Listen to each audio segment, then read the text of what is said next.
오늘 우리 주신 하나님 말씀 함께 보도록 하겠습니다. 신약 성경 요한복음 1장 43절부터 50절까지의 말씀 보도록 하겠습니다. 신약 성경 143쪽에 있습니다. 요한복음 1장 43절부터 50절까지의 말씀입니다.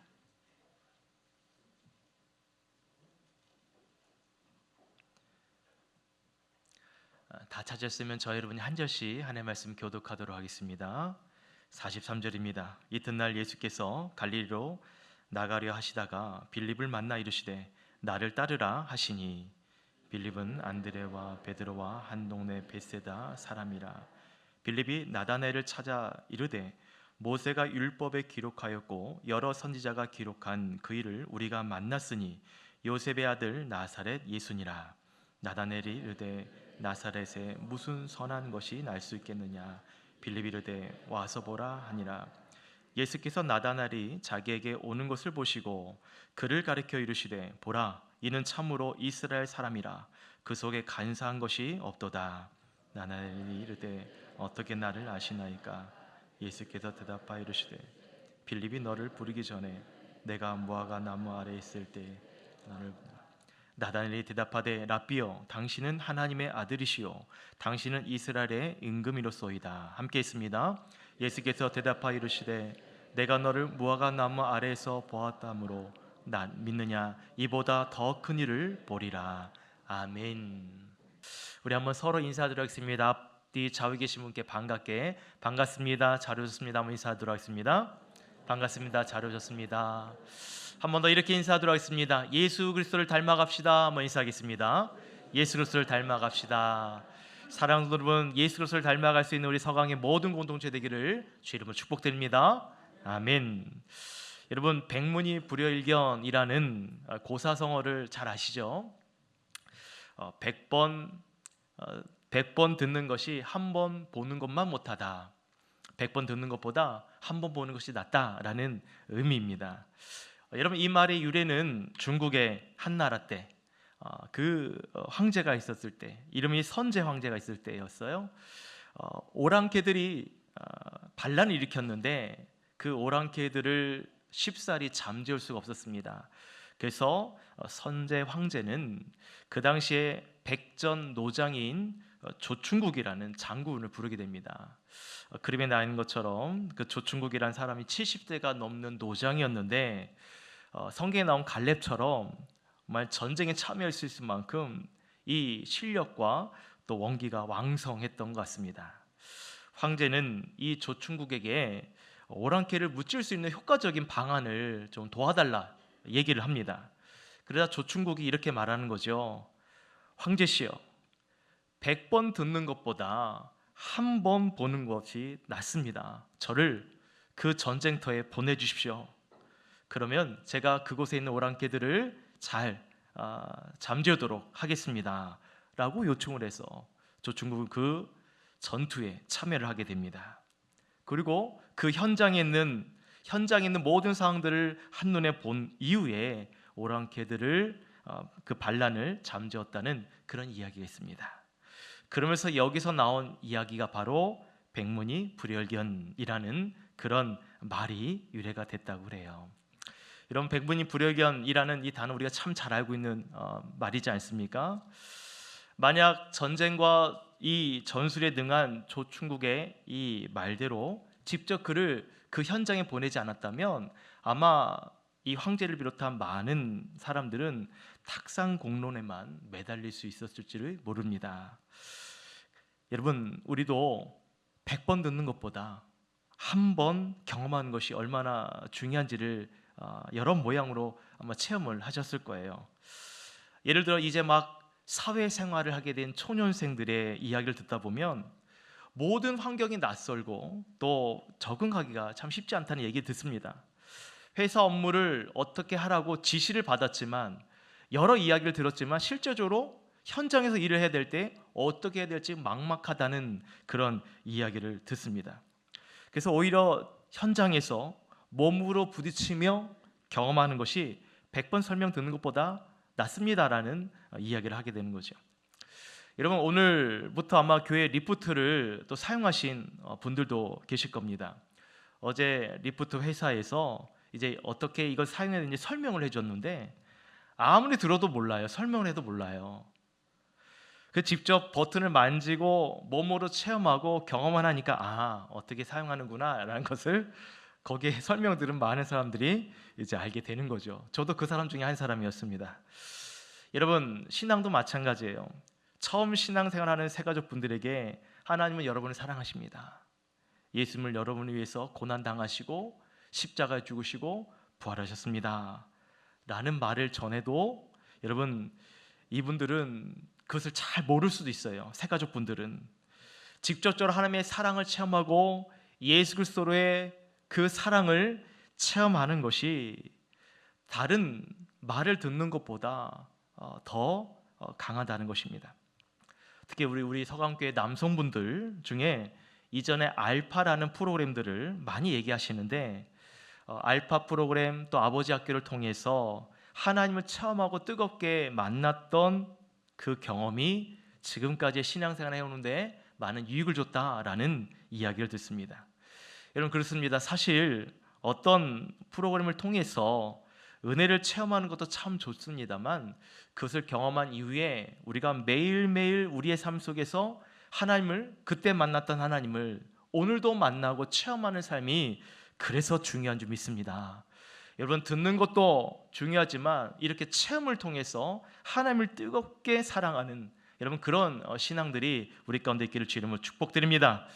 그래서 이렇게 말씀을 드리면 어떤 분은 이렇게 생각하는 분도 계실지 모르겠어요. 목사님, 저희가 아무리 하나님을 믿으세요, 복음을 믿으세요 이렇게 전도해도 가르쳐도 그들이 그것을 보지 못하고 체험하지 못하면, 만나지 못하면 이 전도 아무 소용 없는 거 아닙니까?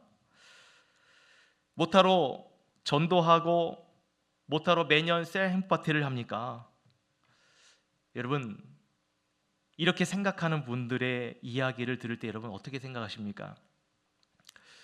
우리가 아무리 전도를 해도 그분들이 직접 예수 그리스도를 체험하지 못하면 우리가 전도하는 것이 아무 의미가 없고 셀 행파티를 하는 것이 아무런 의미가 없다고 생각하십니까? 여러분 어떻게 생각하세요? 아니죠. 우리가 한 영혼을 위해 작정하고 기도하고 만나고 초청했기 때문에 여러분 신앙생활을 하면서 예수 그리스도를 직접 만나고 체험하게 되는 거예요. 교회로 왔기 때문에, 교회 안에서 신앙생활을 했기 때문에 여러분 예수 그리스도를 인격적으로 만나게 되는 그런 은혜의 축복을 얻게 되는 것입니다. 여러분, 이와 같은 전도가 바로 뭐예요? 백문이 불여일견의 시작이라는 것이죠. 여러분, 오늘 말씀에서도 빌립이라는 한 사람을 통해서 예수님을 만나고 변화받은 놀라운 이야기를 오늘 본문에 소개하고 있습니다. 근데 여러분, 예수님을 인격적으로 만나고 변화받기 전에 여러분 오늘 본문에 보면 빌립이 전한 말이 있어요. 빌립이 뭐라고 말하는가? 바로 와서 보라라는 거예요. 와서 보라. 오늘 설교의 제목이기도 합니다. 여러분, 이것은 무엇을 의미하는가? 초청하라는 겁니다. 초대하라는 거예요. 예수님을 만나보라는 초청 전도를 의미하는 것입니다. 여러분, 우리가 믿지 않은 영혼들에게 초청하지 않고 와보라 말하지 않고 어떻게 그들이 예수님과의 인격적인 만남이 이루어질 수 있겠습니까? 이 모든 역사의 시작은 바로 와서 보라라는 이 초청에 있다는 것이죠.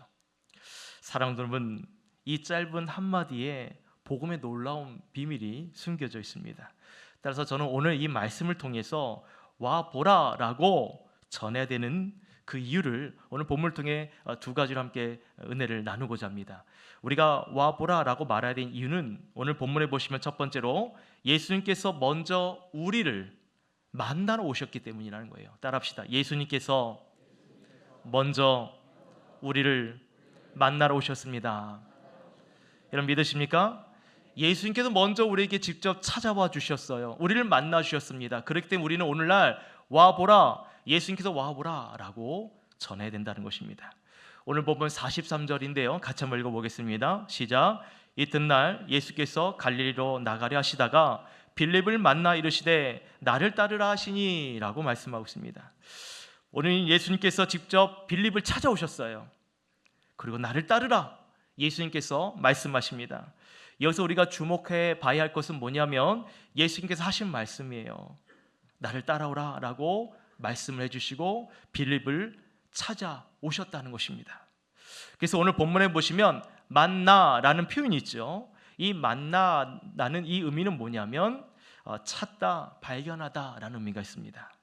이것은 단순히 우연히 만났다라는 의미가 아니라요, 예수님께서 어떤 목적을 가지고 어떤 뜻을 가지고 빌립을 찾아오셨다는 것을 의미하는 것입니다. 그렇기 때문에 여러분, 오늘 본문 43절에 예수님께서 빌립을 만나러 오셨다는 것은 우연한 만남이에요? 아니면 의도적인 만남을 의미하는 것입니까? 어떤 의미를 만남을 이야기하고 있는 거겠어요? 예수님께서 의도적으로 빌립을 만나러 오셨다는 것입니다. 여러분, 이것이 얼마나 큰 의미가 담겨져 있는지 몰라요.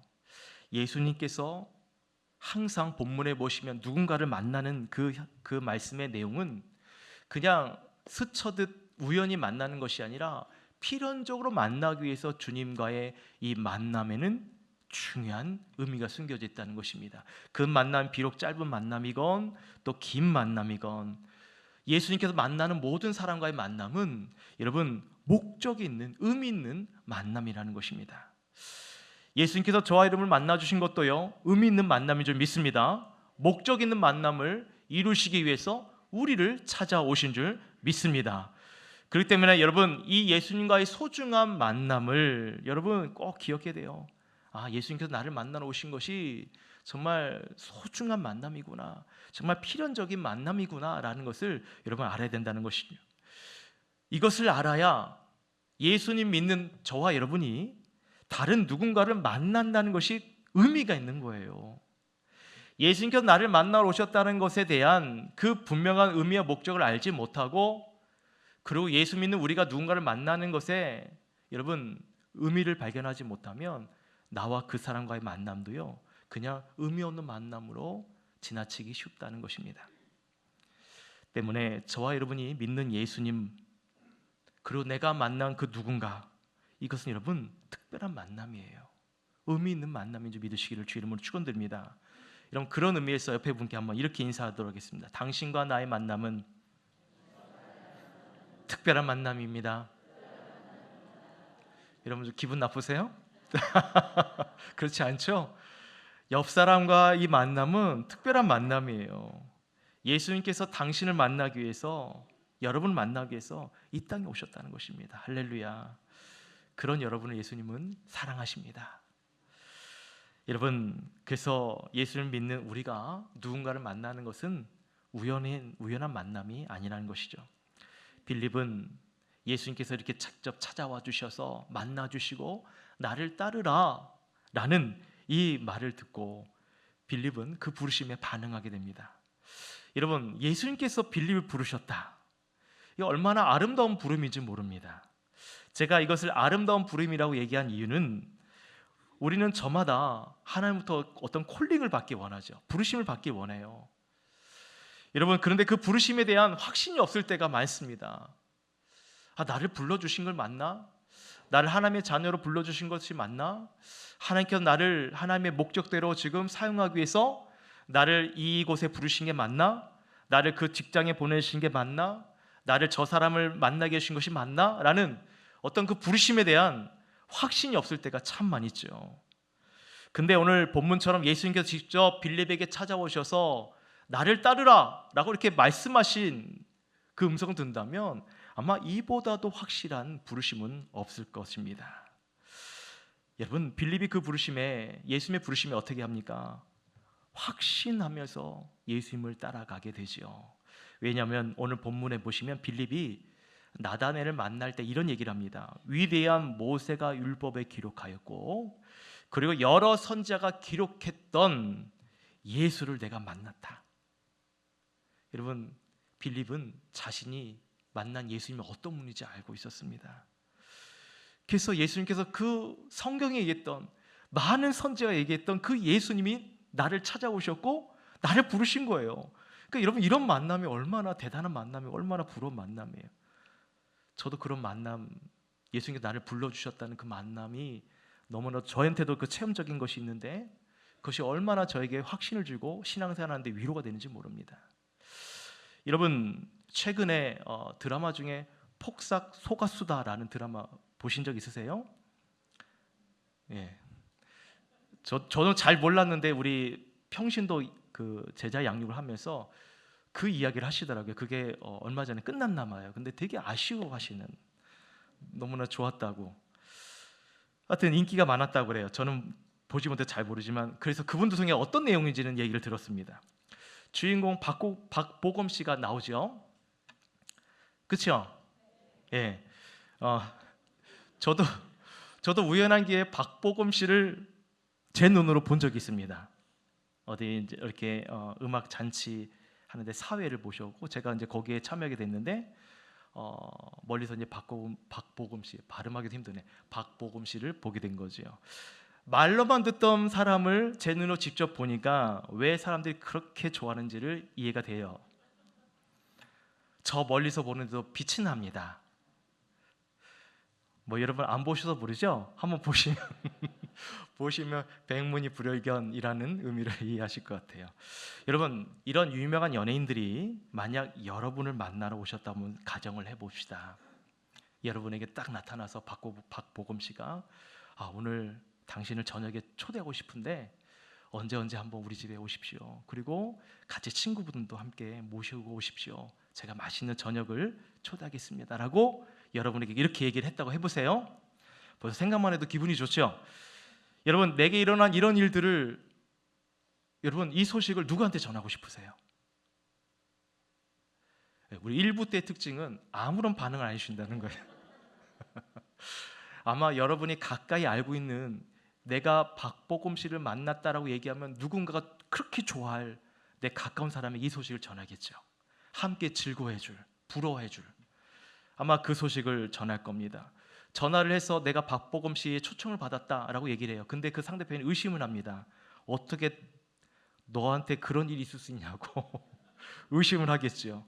그러다도 여러분은 적극적으로 해명을 할 거예요. 아니라고, 직접 나에게 와서 이렇게 얘기를 했다고. 여러분들은 그 이야기를 반박하면서 그 사람에게 내게 일어난 일들을 얘기를 할 거예요. 여러분 왜 이렇게 직접적인 해명을 여러분이 하시겠습니까? 내가 직접 그 사람을 만났기 때문인 거죠.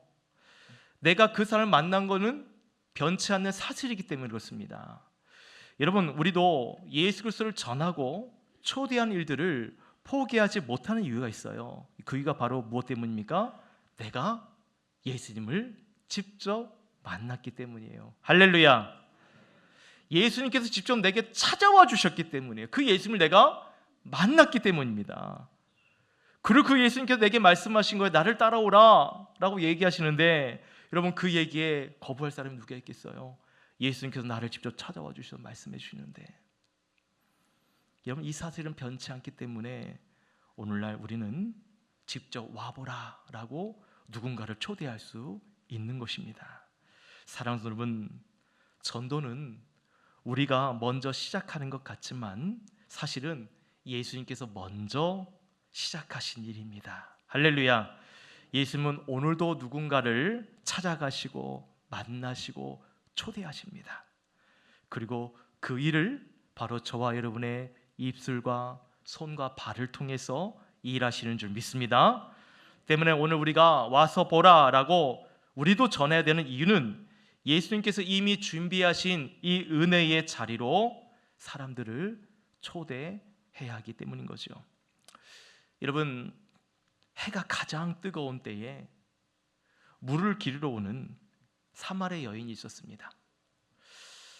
그녀는 뭔가 갈급해하고 있었어요. 뭔가 목말라 하고 있었습니다. 육체적인 갈급함도 있었고 영적인 갈급함도 있었습니다. 근데 이 갈급함을 가지고 있는 이 사마리아 여인에게 먼저 찾아와서 말을 건네고 만나신 분 누구예요? 예수님께서. 당시 이 사마리아 지역은 유대인들이 거쳐가는 지역이 아니었어요. 이 사마리아 지역에 사는 사람들은 다 어떤 저주받은 대상으로 여겼기 때문에 사마리아를 통과하지 않습니다. 그런데 예수님은 사마리아를 지나셔서 그 사마리아에 물을 떠오고자 했던 그 여인을 만나 주시죠. 그리고 그 사마리아 여인에게 영원히 목마르지 않는 물, 그 복음을 전해 주십니다. 예수 그리스도를 만나고 그 여인의 삶이 어떻게 변화가 되냐면, 그녀는 목마름을 채우기 위한 그 물동이를 버리고 동네로 뛰쳐 달려갑니다. 그러면서 요한복음 4장 29절에 보시면 이렇게 말씀하고 있어요. 자막 한번 띄워주시겠어요? 네, 내가 행한 모든 일을 내게 말한 사람을 와서 보라. 이는 그리스도가 아니냐 하니 라고 말하고 있습니다. 내가 행한 모든 일을 내게 말한 사람들에게 이제 와서 보라라고 얘기해요. 와 보라. 이 여인이 동네 사람들에게 이렇게 말하고 있는 거예요. 사랑하는 여러분, 예수 그리스도가 없는 삶은요, 영적으로 육적으로 갈급할 수밖에 없어요. 그 대상이 누굽니까? 바로 저와 여러분이에요. 예수님 없으면 우리도 갈급하고 그리고 목마른 영혼이라는 것입니다. 무엇으로도 우리의 목마름을 여러분 채워줄 수 없어요.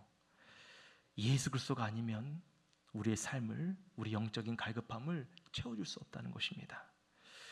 지금 저와 여러분 중에도 누군가가 와서 보라 라는 그 초대를 받고 이 자리에 계신 분도 있을 거예요. 그리고 저희 교회 새 가족으로 등록하시고 또 교육받으신 분들이 오늘 2부 예배 후에 이제 수료식이 또 있습니다. 여러분 얼마나 감사한 일들입니까? 누군가의 와 보라라는 그 초대를 통해 교회에 발을 옮기게 되고 이곳에서 신앙생활을 너무나도 뜨겁게 하고 그리고 새가족 수료식을 마치는 여러분 이 모습을 보면 얼마나 감사한 일입니까? 누군가의 초대가 아니었다면 그 예수님의 사랑과 은혜를 우리는 어찌 이렇게 한 자리에서 나눌 수 있겠습니까? 여러분 이제는 저와 여러분이 이 빌립처럼 와보라 라고 초대하고 초청해야 된다는 것이죠. 이를 통해 여러분 예수 그리스도의 직접 예수 그리스도를 만나는 그런 역사적인 만남이 이루어질 줄 믿습니다. 여러분 어려워하지 마시고 내게 주신 은혜를 생각하면서 오늘 빌립을 먼저 찾아오신 주님을 생각하면서 우리도 누군가를 초대하는 정말 필연적인 아름다운 만남이 있기를 주의 이름으로 축원드립니다. 두 번째로 오늘 본문을 통해 왜 와서 보라라고 전했는가? 두 번째 이유입니다. 예수님은 의심 많은 자도 변화시켜 주셨기 때문이에요. 따라합시다. 예수님은 의심 많은 자도 변화시켜 주셨기 때문입니다. 여러분 믿으십니까? 와보라라고 얘기하면 와 오는 사람도 있지만 제일 먼저 의심을 갖는 사람들도 많이 있습니다. 그런데 예수님은 그런 의심을 가진 분들을 영혼들도 어떻게 해요? 변화시켜 주신다는 거죠. 그렇기 때문에 오늘날 우리는 와보라라고 전도를 할 수 있어야 된다는 것입니다. 오늘 46절 말씀인데요, 같이 한번 읽어볼까요? 시작. 나다나엘이 이르되 나사렛에서 무슨 선한 것이 날 수 있겠느냐? 빌립이 이르되 와서 보라 하니라. 여러분 오늘 본문에 보시면 빌립을 통해 나다나엘은 예수님의 소식을 듣게 됩니다. 아마 빌립에게 있어서 가장 먼저 전하고 싶은 사람이 나다나엘이었을 거예요. 근데 나다나엘은 여러분 오늘 본문에 보시면 편견과 의심을 갖고 있어요. 나사렛에 무슨 선한 것이 있겠냐라고 이야기를 하고 있지 않습니까? 당시 이 갈릴리 이 지역에 대한 전체적인 평가는 어땠냐면 종교적으로 문화적으로 수준이 낮다라고 사람들이 그렇게 여겼어요. 그런 편견을 가지고 있었습니다. 또한 이 갈릴리는요, 이 갈릴리 지역 안에 포함된 것이 나사렛이라는 동네인데 이 갈릴리는 이방인과 섞여 사는 동네였기 때문에 사람들의 인식에는 불순한 동네, 불결한 동네라는 인식이 있었습니다. 때문에 갈릴리에 속한 이 나사렛이라는 동네는 작고 보잘것없는 그런 시골. 오히려 당시 유대인들은요 메시아를 기다리면서 다윗의 고향인 베들레헴을 더 의미 있게 봤습니다. 또 종교의 중심지인 예루살렘을 최고의 지역으로 뽑았어요. 그러니까 여러분 베들레헴, 예루살렘에 비하면 이 나사렛이라는 동네는 한차는 동네인 것처럼 보인 거죠. 여러분 우리나라도 대한민국의 수도 서울의 인구 밀도가 많은 이유가 무엇입니까? 아마도 이 서울 지역의 모든 중요 시설이 밀집되어 있기 때문일 거예요. 나라의 주요 기관들이 서울에 있고, 좋은 학군이 서울에 있고, 좋은 병원이 또 서울에 있고, 교통과 문화의 중심지가 서울이기 때문에 사람들이 서울로 모이겠죠. 근데 이제는 지방 분권 시대로서 각 지방마다 지역사회 발전과 그런 균형을 이루고 있습니다. 그럼에도 아직도 많은 사람들은 그 도시 외에도 서울을 더 의미 있는 곳으로 보는 거죠. 다른 곳에 무슨 선한 것이 있겠냐, 이런 생각들이 가지고 있기 때문입니다. 제가 살던 동네가 있어요. 어릴 적에 산골 동네입니다. 개발이 전혀 이루어지지 않는 동네였어요. 그러다가 그 당시 마치 그 신도시, 여러분 분당 같은, 분당이 제1기 신도시잖아요. 거기가 개발되면서 제가 사는 동네도 같이 개발이 되었습니다. 동네가 발전하고 좋아지니까 무슨 선한 것이 낫겠냐라고 말했던 사람들이 어느새 사람들이 모이는 도시가 됐어요. 여러분, 지금 나사렛이라는 동네가 그렇다는 거예요. 지역이 아무도 기대할 수 없는, 어쩜 보잘것없는 하찮은 동네. 그곳에 무슨 선한 것이 있겠냐, 그곳에 어떤 그런 위대한 사람이 있겠냐라고 이야기를 합니다. 여러분, 아마 이 생각은 나다넬뿐만 아니라 아마 모든 사람들이 그런 편견을 가지고 있었을 거예요. 근데 여러분, 오늘 본문에 보시면 그 나사렛에 무슨 선한 것이 있겠느냐라고 얘기했던 그 동네에 예수님이 계셨던 것이요. 그리고 나다넬은 그 예수님을 통해서 놀라운 변화를 체험하게 됩니다. 여러분, 어떻게 오늘 말씀 보시면 예수님과 나다넬의 만남이 이루어지게 되냐면, 예수님이 나다넬을 보는 순간 이렇게 말씀하십니다. 참으로 이스라엘 사람이다. 아니, 나사렛을 흉보고 욕했잖아요. 그런데 예수님께서 그 나다넬을 보는 순간 참으로 이스라엘 사람이다, 그 속에 간사한 것이 없도다 라고 말씀하셔요. 여기까지 보면 우리가 좀 이해가 안 될 수 있는데, 이 얘기를 들은 나다넬이 말합니다. 어떻게 저를 아십니까? 그러자 예수님께서 이렇게 말씀하여요. 빌립이 너를 부르기 전에 내가 무화과 나무 아래에 있는 것을 내가 보았다. 예수께서 이 말씀하시거든요. 이 말씀을 듣고 난 이후에 나다넬이 놀라운 고백을 합니다. 라비요, 당신은 하나님의 아들입니다. 당신은 이스라엘의 참된 임금입니다 라고 예수님을 고백해요. 여러분, 나다넬이 어떻게 이렇게 반전이 되는, 처음에는 무슨 선한 것이 있겠냐라고 얘기했던 사람이 어떻게 지금 이렇게 하나님을 높이는, 예수님을 높이는 이런 고백을 할 수 있었을까요? 그 이유는 바로 예수님께서 하신 말씀이 있어요. 내가 무화과 나무 아래 있을 때 보았다라는 이 말씀 뭐냐면, 이 의미는 실은 깊은 영적인 의미가 담겨져 있는 말입니다. 당시 이 문화적인 배경을 여러분 이해하시면 오늘 예수님께서 하신 말씀을 좀 이해할 수 있는데, 당시 유대인들 사이에 이런 무화과 나무의 아래에 있다는 것은 어떤 의미가 있냐면 기도를 하는 장소였어요. 율법을 묵상하거나 또 메시아를 간절히 기도하고 기다렸던 그 장소가 바로 무화과 나무 아래였습니다. 물론 그 나무에는 그늘이 있기 때문에 사람들이 쉴 수 있는 곳이기도 하지만, 여러분, 오늘 나다넬은 그 무화과 나무 아래서 무엇을 했냐? 깊이 기도를 한 거죠. 묵상을 했던 곳입니다. 그것을 예수님께서 말씀하시니까, 내가 무화과 나무에 있을 때 보았다 라는 이야기를 들으니까 나다넬이 깜짝 놀라게 된 거죠. 그렇기 때문에 그는 오늘 놀라운 고백을 한 거예요. 당신은 하나님의 아들이십니다, 이스라엘의 임금입니다 라는 고백을 하게 되는 것입니다. 사랑하는 여러분, 오늘 나다넬이 이런 놀라운 변화를 경험할 수 있도록 그를 초대한 사람이 누굽니까? 누가 나다넬을 초대했어요? 빌립이 초대했어요. 여러분, 오늘 본문에 보시면 나사렛에 무슨 선한 것이 있겠느냐라고 얘기를 할 때에 빌립의 반응을 보십시오. 야, 그렇지 않아. 왜 그러냐면 이래저래 하기 때문에 그렇지 않아 라고 반문하지 않습니다. 빌립은 그냥 논쟁하지 않고 딱 한마디만 전합니다. 뭐라고 전해요? 와서 보라. 와서 보라. 여러분, 우리가 볼 때 대수롭지 않는 표현인 것 같지만 여러분 그렇지 않아요. 왜냐하면 오늘 와서 보라라는 표현은 오늘 사실 39절에 보시면 예수님께서 먼저 사용하신 표현이기 때문에 그렇습니다. 예수님께서 먼저 사용하신 표현이 와서 보라. 먼저 제자들에게 와서 보라고 예수님께서 말씀해 주셨어요. 그것을 빌립은 나다나엘에게 와서 보라라고 전하게 됩니다. 이런 단순한 말 같지만 이것은 한 영혼을 초대하는 강력한 표현이요, 또한 예수님께서 만나 주신다라는 초청의 표현인 것입니다. 이런 말씀을 정리할게요.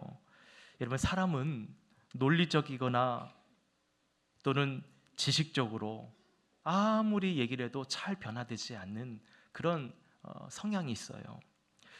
그런데 예수님을 직접 만나면 그런 논리적인 사람도, 그런 지식적인 사람도 예수님 앞에서는 그것이 다 무너지게 되더라고요. 그래서 여러분, 우리 역할은 뭐냐면 논쟁이 아니에요. 초대입니다. 따라합시다. 우리가 전하는 것은 논쟁이 아니라 초대입니다. 와서 보라는 거예요. 초대를 하는 거예요. 성령께서 일하시도록 그 자리를 와 보라라고 얘기하면서 내어드리는 것입니다. 여러분, 예수님의 제자인 도마도 보십시오. 예수님의 부활을 믿지 않았어요. 예수님은 그 도마에게 어떻게 하십니까? 직접 당신의 옆구리와 손의 못자국을 보여주시죠. 그래서 만지도록 하십니다. 결국 그것을 만지고 나야 도마가 뭐라고 고백해요? 나의 주님이시요 나의 하나님이십니다 라고 고백해요. 그렇게 예수님에 따르던 제자조차도 의심을 하고 직접 만지고 나서야 고백을 한다는 것입니다. 의심 많은 사람도, 여러분 편견이 많은 사람도 예수님 만나면 변화됩니다. 할렐루야. 그럴 때 우리는 여러분 논리적으로 설득하지 말고 예수님께로 초대해 보십시오. 와서 보라. 지난주 저희 이제 주일반 제가 제자 양육을 하는데 우리 집사님 한 분이 이런 얘기를 해주셨어요. 이번 셀링 파티를 우리가 이번 주까지 하잖아요. 작정하고 기도하고 만나고 초대하고 일들을 하고 있고, 제가 지금 4주에 걸쳐서 이 셀링 파티에 대한, 그래서 작정하기, 그리고 기도하기, 만나기, 오늘도 초대하기까지 4주 동안 이것에 대해서 말씀을 집중적으로 전하고 있습니다. 어느 집사님께서 이번 셀링 파티를 위해서 누구를 전도할까라고 기도하는 중에 직장에 다니는 동료 분이 생각이 났다고 그래요. 그래서 그분을 전도했으면 좋겠다는 마음을 주시더래요. 그래서 기도하면서 어떻게 할까 많은 생각을 했겠죠. 할까 말까. 그러다가 그분이 우리 교회에서 이제 지난주에 CCM 찬양 집회를 했잖아요. 그래서 우리 교회 한번 오지 않을래? 우리 교회에서 CCM 찬양 콘서트가 있는데 한번 오지 않을래? 라고 말을 건넸는데 그 직원분이 그 얘기 듣고 저희 교회에 오신 거예요. 그리고 그분이 그 CCM 찬양 콘서트를 참석하시고 그분의 간증을 들으면서 많은 은혜를 받았다고 얘기를 하시더라고요. 감동을 받았다고. 그런 간증을 들었습니다. 또 어떤 여자분은 어떤 여자 셀에서는 어떻게 하면 우리가 셀링 파티를 할 수 있을까? 누구를 초대할까라고 얘기하다가 우리 남편분들을 초대하자. 우리 교회 소속이긴 하지만 잘 교회에 적응하지 못하는 남성분들을 한번 우리가 좀 셀링 파티에 초청하자. 그래서 그것을 진행하고 준비하는 그런 이야기를 들었습니다. 또 어떤 분은 이 동네의 슈퍼마켓 사장님을 만나서 오랜 시간 알고 지낸, 물건을 사고 또 그러면서 만나고 교제했던 그 슈퍼마켓 사장님께 저에게 한번 오세요 라고 얘기를 했는데, 그럼 그분이 지난주에 저에게 예배 들어오셨어요. 할렐루야. 이럴 때는 여러분 반가워야 돼. 박수 한번. 네. 네. 여러분 제가 이렇게 굳이 얘기하지 않아도 여러분 그 기쁨을 마음껏 좀 이렇게 예배 드리면서 표현해 주셨으면 좋겠어요. 혹시 주무시는 건 아니죠? 이 귀한 말씀을 듣는데 자꾸 딴 생각하고 주무시고 집에 무슨 일 있었는데 지금 뭐 괜찮나? 이런 생각하지 마시고, 그럼 얼마나 놀라운 일이에요. 우리가 이 이야기를 들으면 마음이 따뜻해지고 얼굴에 미소가 번지는 이유는 뭘까요? 바로 예수님처럼 우리도 이 VIP 영혼들을 위해서 기도하고 또 그들을 초대하는 일들 가운데 하나님께서 일해 주셨다는 것을 우리도 경험했기 때문입니다. 여러분, 우리가 그래서 전도 대상들을 만나는 것, 여러분 그냥 만남이 아니에요. 중요한 만남입니다. 여러분이 전하는 그 말 한마디 따라합시다. 와서 보라, 와서 보라. 이 말 한마디가 여러분 그 영혼의 마음을 열어주고 열리게 되고 주님을 만나는 자리로 오게 될 줄 믿습니다. 사랑하는 여러분, 백문이 불여일견이에요. 제가 아무리 한 달 동안 여러분에게 이 말씀을 전해도 여러분이 전도하는 현장에 경험하지 않으면 아무 소용이 없습니다. 100번 말하는 것보다 한 번 전도하시기를 주님으로 축복드립니다. 지나가는 길에 아니면 평상시 알고 지내는 분께 이 말 한마디 전해보세요. 복잡한 논리 따지지 마시고 나이를 그렇게 빌립이 와 보라, 이 한마디로 나단이 예수님 만나러 오지 않습니까? 그리고 그가 예수님 통해서 이렇게 변화가 되잖아요.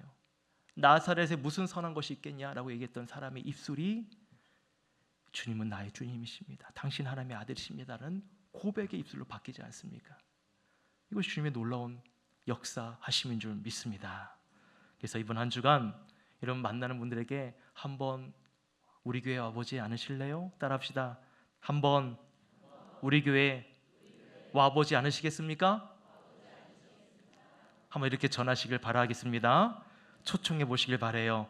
로마서 1장 16절에 이렇게 말하고 있습니다. 내가 복음을 부끄러워하지 아니하노니 이 복음은 모든 믿는 자에게 구원을 주시는 하나님의 능력이 됨이니라. 따라합시다. 내가 복음을 부끄러워하지 아니하노니 이 복음은 모든 믿는 자에게 구원을 주시는 하나님의 능력이라. 믿으십니까? 부끄러워하지 마십시오.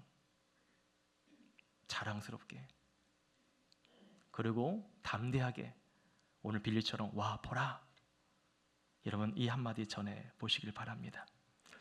지난주 소리엘 찬양 콘서트를 하면서 이 삶의 작은 일에라는 그 찬양을 들었던 적이 있어요. 36년간 이 장재영 목사님은 찬양 사역을 하셨습니다. 그리고 그 36년 사역이 끝난 이후에도 지금도 대학생들을 위해서, 주를 모르는 대학생들을 위해서 채플실에서 복음을 전하고 계셔요.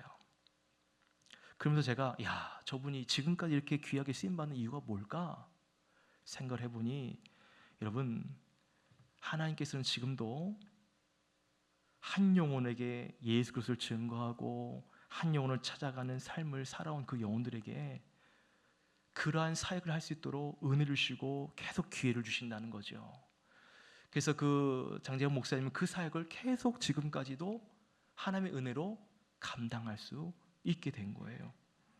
여러분 우리의 삶의 작은 일이건 큰 일이건 여러분 삶 속에서 예수 그리스도를 발견하시길 주님을 축원합니다. 축원합니다.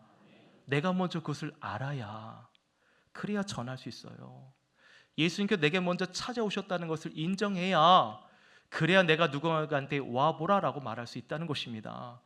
그것도 거절하고 체험하지 못하고 그것을 위해서 기도하지 못하면 우리는 어쩌면 100번 듣는 것으로 우리 생이 끝날 수 있어요. 사랑하는 여러분, 말씀을 듣는 것도 중요하지만 현장에서 예수 그리스도를 초청해 보시길 바랍니다. 나단이 이렇게 변화되는 삶을 살 수 있도록 이를 위해서 함께 마음을 모으시고 또 주님의 나라에 귀하게 부름받는 저와 여러분 삶 되기를 다시 한번 주의 이름으로 축복드립니다. 축복드립니다. 오늘 이 시간에 주신 말씀을 기억하시면서 저는 저와 여러분이 이 고백을 했으면 좋을 것 같아요. 오늘 삶의 작은 일에도라는 고백이 우리의 고백이 되길 원합니다.